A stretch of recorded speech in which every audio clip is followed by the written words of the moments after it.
Hey guys, welcome to MadTech. Today we'll be learning how to switch to a private profile on Threads, and now let's dive right in.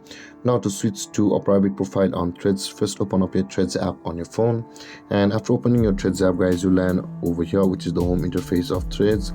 And on this interface, at the bottom right corner of the screen, you can see the person or profile icon available for us.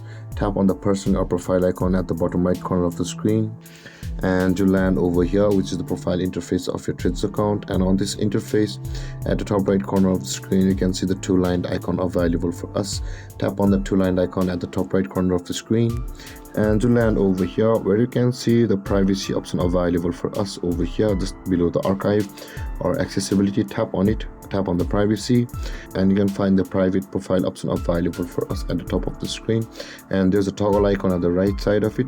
Tap on the toggle icon at the right side and this kind of box should appear, and again tap on OK.